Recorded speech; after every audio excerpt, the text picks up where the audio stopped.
Hello! Bienvenue sur cette deuxième vidéo vlog. Donc elle fait suite à la première vidéo que j'ai fait il y a quelques semaines.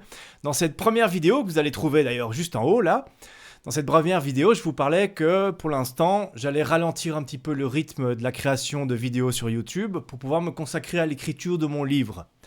Voilà, c'est ce que j'ai fait. J'ai aussi donné pas mal de coaching à côté, mais j'ai donc bien avancé sur mon livre. Alors maintenant, je vais vous parler un petit peu de la façon dont j'écris mon livre, parce que ça va être un roman autobiographique, et je vais vous parler de comment je l'ai structuré, et surtout comment je travaille.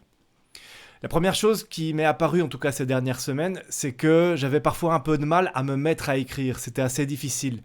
Ce qui est le plus difficile dans cette démarche-là, c'est que lorsque j'écris, ça me replonge dans cet instant présent que je vivais à cette époque-là, quoi. Je me replonge totalement dans ces émotions-là, dans ces envies que j'avais de consommer, et c'est assez difficile. Et j'avais tendance à avoir ce sentiment-là après avoir écrit aussi. Tout ça, ça se propageait dans ma vie, quoi.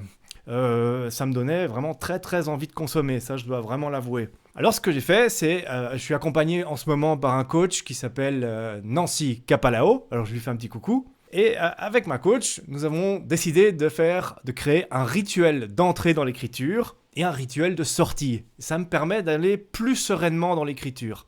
Je vous montre ce petit rituel. C'est un rituel que j'ai créé, hein. Donc moi, il y a une image ici qui me parle beaucoup, c'est le TARDIS dans Doctor Who. Quand je rentre dans l'écriture, je dis « J'ouvre la porte du TARDIS pour voyager dans le temps afin de revivre pleinement les événements du passé et les écrire dans mon livre. J'ouvre la porte. » Et là, je suis prêt à écrire, quoi. Simplement, je me permets, je m'autorise de vivre pleinement ces émotions du passé.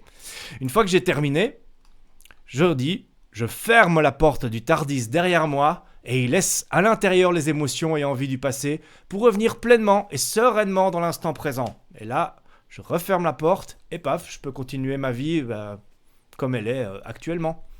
Et ça m'aide vraiment, vraiment, vraiment beaucoup. Maintenant, je vais vous détailler comment j'ai structuré mon livre.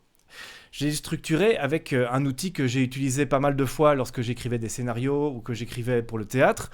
Cet outil s'appelle Fabula. Voilà. Fabula, c'est un deck de cartes qui vont simplement nous aider à structurer l'histoire, structurer la narration. Et voilà, c'est comme une espèce de template, quoi. La base de cette trame d'écriture, c'est le voyage du héros, qui a été pour la première fois décrit par Joseph Campbell dans son livre « Le héros aux 1001 visages ». En fait, c'est la structure du monomythe, c'est-à-dire que Joseph Campbell s'est aperçu que dans la plupart des mythes, dans la majorité des mythes, dans la plupart des histoires, même la majorité des histoires qu'on connaît, que ce soit au cinéma, dans la littérature, c'est un peu toujours la même histoire qu'on raconte, qui est racontée. C'est toujours l'histoire d'un héros qui va se transformer et qui va revenir à son point de départ transformé afin de pouvoir changer le monde ensuite. Donc le héros va être amené à suivre toute une série d'étapes qui vont le transformer, toute une série d'épreuves qui vont le transformer. Il y aura par exemple un mentor qui va lui apprendre des choses, il y aura une personne qui va l'aider, il y a des défis, des tentations, on voit bien ici. Il y a aussi un moment où ça va être critique, donc il y aura une espèce de mort et une espèce de renaissance, et ensuite il reviendra petit à petit à son point de départ, mais transformé. Alors voilà à quoi ça ressemble quand j'utilise Fabula. Voilà. Dans les cartes bleues, il y a tous les paramètres de mon histoire, c'est-à-dire qu'il va y avoir par exemple la forme, quelles sont les techniques et les styles que je vais utiliser. Moi, c'est le roman autobiographique. Il y aura aussi les concepts et les thèmes. Moi, ce sera autour de la diction et de comment je m'en suis sorti. Il y a des sous-histoires. Ça, j'en parlerai pas pour le moment. Il y a, est-ce qu'il y a un narrateur dans mon histoire? Quels sont les héros? Qui sont les ennemis? Est-ce qu'il y a des alliés? Quels sont les espaces dans lesquels quel est le monde de l'histoire? Voilà, il y a tout un tas de choses, hein, comme les objets magiques aussi. Est-ce qu'il y a des objets importants qui vont propulser l'histoire, qui vont aider les héros? Voilà, tout ça, c'est au niveau des paramètres. Ensuite, ici, je vais mettre le héros principal. Ici, dans mon cas, c'est moi. Et c'est tout le chemin du voyage du héros. Donc au départ, j'ai le monde ordinaire, qui est le héros, quel est son monde au début de l'histoire. Ensuite, il y aura l'appel à l'action, qu'est-ce qui casse l'équilibre, et ainsi de suite. Je vais remplir toutes les cases ici, jusqu'à la fin, où on aura donc la conclusion, quelles sont les conséquences des événements. Là, j'aurai donc, au niveau du de la trame principale, j'aurai l'ordre chronologique de l'histoire. Après ça, je vais aller faire passer tout ceci dans une structure de scénario habituel, c'est-à-dire que voilà, il y aura un prologue, ensuite il y a l'installation, on expose les personnages, on donne les infos préliminaires, il y aura un élément déclencheur qui va nous permettre de mettre l'histoire en route. On a l'action principale qui va introduire des changements, des ennemis, des nouveaux personnages. Le midpoint qui est un point important dans le récit. Le crisis où on a l'impression que tout est perdu.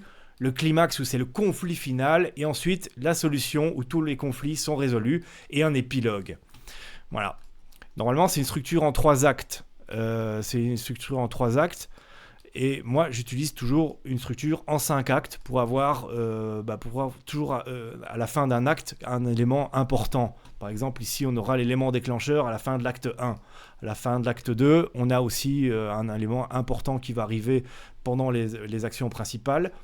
Au niveau de l'acte 3, on a le midpoint en plein milieu de l'acte 3. Et on a le crisis à la fin de l'acte 4 qui va nous permettre d'entrer vers le conflit principal, enfin le conflit final en tout cas. J'utilise cette structure en 5 actes, c'est quelque chose que j'ai appris à une formation de scénario et qui me convient très bien, ça permet en tout cas d'avoir une structure symétrique dans le récit. Ce qui est intéressant avec ce voyage du héros, c'est qu'effectivement ça parle du récit mythique, ça parle de tous les récits, que ce soit au cinéma ou dans la littérature, mais ce qui est encore plus intéressant, c'est de mettre sa propre vie dans cette structure-là et de voir par quelle étape on est passé, quoi. Moi, c'est ce que j'ai fait à un moment dans mon rétablissement, c'est que comme je ne savais pas trop comment m'en sortir, j'ai utilisé cette structure-là. J'ai mis les épreuves par lesquelles j'étais en train de passer, je les ai mises dans ce tableau-là. J'ai été vers cette conclusion qui était « je me suis rétabli ». Et je me suis aperçu qu'en fait, tout collait, quoi. Donc cette structure du mythe, on la retrouve aussi dans la vie. Et ça, c'est très, très intéressant, très révélateur. Et c'est aussi une des raisons pour lesquelles j'ai écrit mon livre. Voilà, c'est tout à propos de la structure de mon livre. Je vous montrerai un petit peu plus à quoi ça ressemble dans une prochaine vidéo. Je vous détaillerai un petit peu comment j'ai rempli les cases. Pour l'instant, j'en suis à 191 pages, 191. C'est pas mal. J'avance, mais j'en vois pas le bout, ça je vous l'avoue. Bon, merci d'avoir regardé cette vidéo jusqu'au bout. Mettez-moi un petit like si vous avez aimé, si ça peut vous aider, si ça vous intéresse. Et laissez-moi un commentaire pour me dire ce que vous en avez pensé. Est-ce que vous avez envie d'essayer cette structure-là, d'écrire votre propre histoire ?